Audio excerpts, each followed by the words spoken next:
All right, like I promised, I spent a little bit more time on the word problems today. So this is still section 3.2, day 2, a little bit more word problem focus. So I know you can't read that. It says a cereal bar contains 130 calories. Number of C calories consumed is a function of the number B bars eaten. So it doesn't straight up give you an equation here. It doesn't even ask you to write an equation, just kind of just says describe the situation, or just gives you the situation. But we're going to write an equation here. So it says it's 130 calories for a cereal bar. C is the number of calories, B is the number of bars eaten. So basically you get 130 calories per bar. So my calories equals 130 times the number of bars that I eat, number of cereal bars that I eat. All right, so there's my equation. Question says, does this situation represent a linear function? So is this linear? Well, I don't have a graph to look at.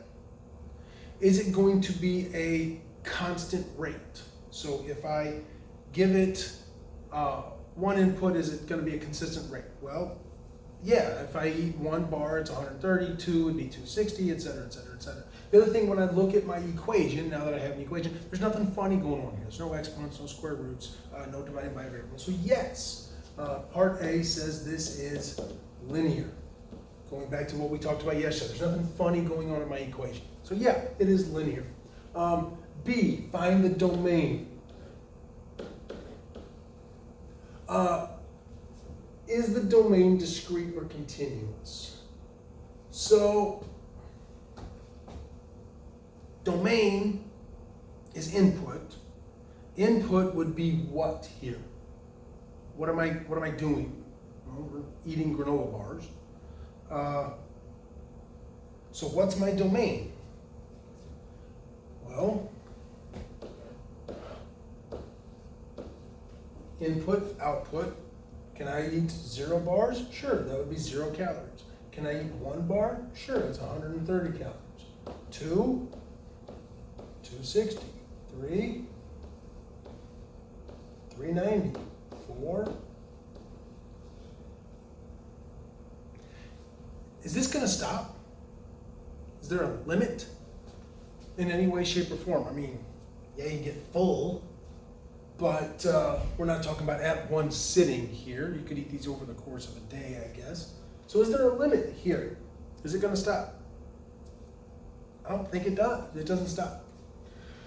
So the next question is, so for my domain, if something doesn't stop, could go on forever and ever and ever and ever, what would we call that?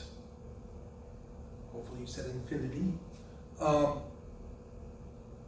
So for a domain, basically, we're going to say that B is greater than or equal to 0. That's how we would write the domain here, because it's just going to go on forever. There's no start, stop. It's not between two things. It just starts and can go on forever. So the domain here is just one statement instead of the ones we dealt with yesterday that were between two values. And then the second question here is the domain discrete or continuous? Well, going back to yesterday's question, discrete is a bunch of individual dots, continuous is all the stuff between them, and the question we asked ourselves for all those problems is, can I have a fraction or a part? Can I eat a fraction or a part of a granola bar? Well, yeah, absolutely. I can eat a half a bar. I don't have to eat the whole thing at a sitting. Does it hold up? Yeah, if I would eat half a bar, I would eat half the calories. So 0.5 would give me 65 calories. So it holds up. So this problem here,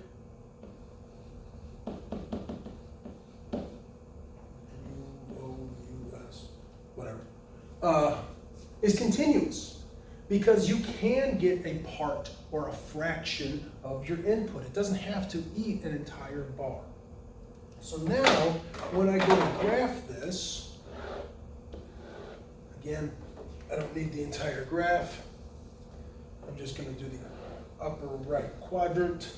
I have my input down here always, my output here always. So that means this is my calories, this is bars. So I've got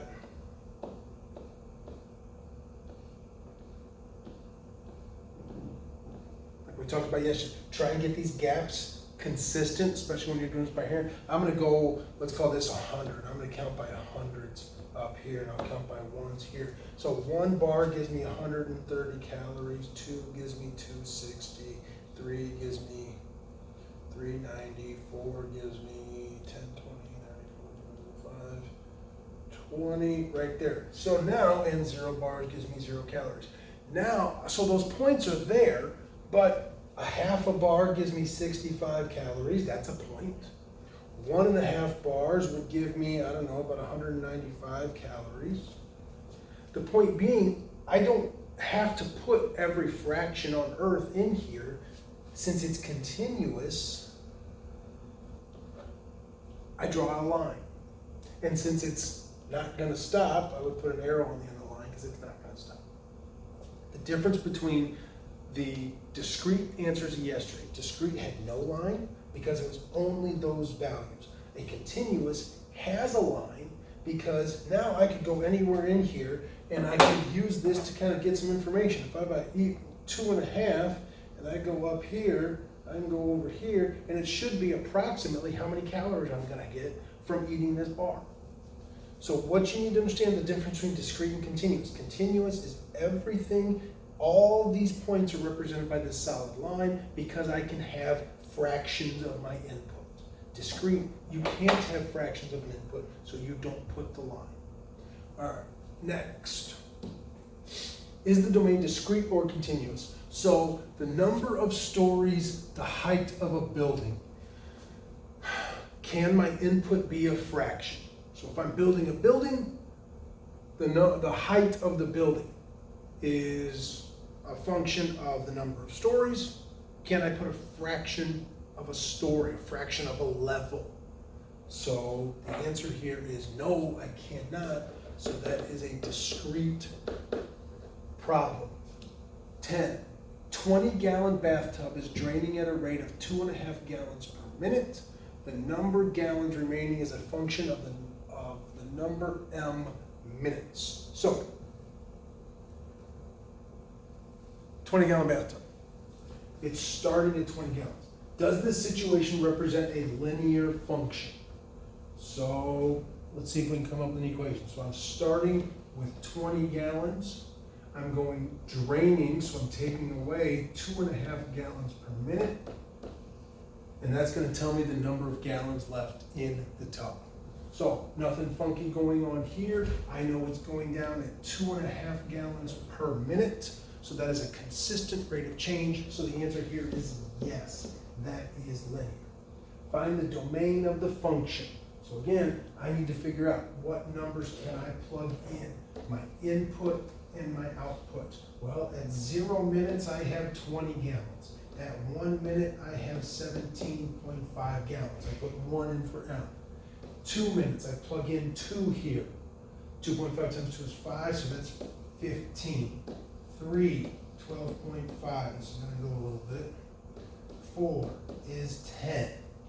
So we can continue this. I'm not going to go through the whole thing. 8 is going to give me 0. So my domain of my function, what numbers can I put in? 0 to 8. The question is it discrete or continuous? Can I have a fraction of a minute? Yes, I can, obviously. So now when I write the domain here, I write this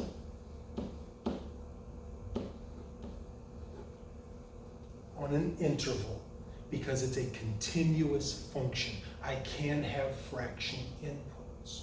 So we use this interval notation from last chapter.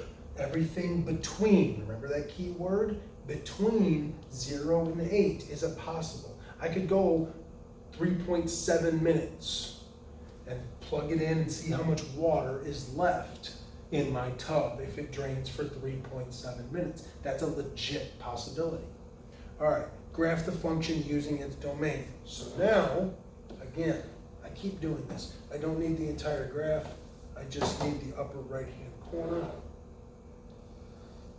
I have 8 possible minutes.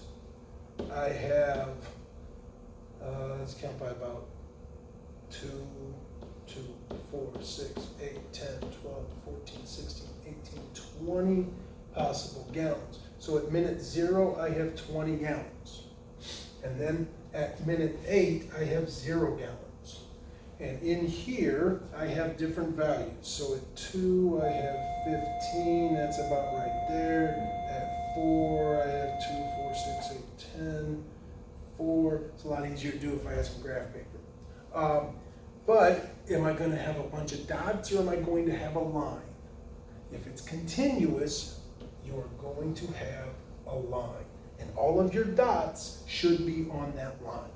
So that's the difference between continuous and discrete, which we talked a lot about yesterday. All right. So this one here says write a real life problem for the data. So what would be a real life problem that would be discrete? So we'll talk about this. What would be a real life problem that would be discrete if we're in class? If you're sitting at home watching this, think about some examples. I'll give you some now. Discrete would be like the problems we did yesterday. Buying stuff, buying CDs, buying whatever, tickets to whatever. Those would be discrete things, things you cannot do fractions of. Notice this one's going down, so this would be something where I start at a certain value. So this one starts at 6. Start with $6 in my pocket. Every time I buy a ticket as $1, how much money is left in my pocket? Because it's going down. So this one here is something that's decreasing. And it's decreasing one at a time. So the tickets would be $1. So then if I buy 1 ticket, it would be 5. 2 tickets would be 4. B, think of something that's continuous. Continuous problems are something that would be draining is a good continuous problem because this is going down, or filling if it's going up. So again, this would be something that starts at 6 and then slowly gets down to 0. And it gets there at 6. So maybe it's draining at a gallon per minute. 1 gallon per minute. So it's going down 1, 1, 1, 1, 1, but it's going down and draining as opposed to going in chunks and in pieces like buying tickets or something like that. I lose $1 at a time. I'm not losing pennies at a time when I buy tickets. All right. That just about covers that. This will be a better thing to talk about. And I'll put this on the screen just so you can get an idea of the same conversation and find equations that match this. Moving on. And that's the end. Good luck with the word problems.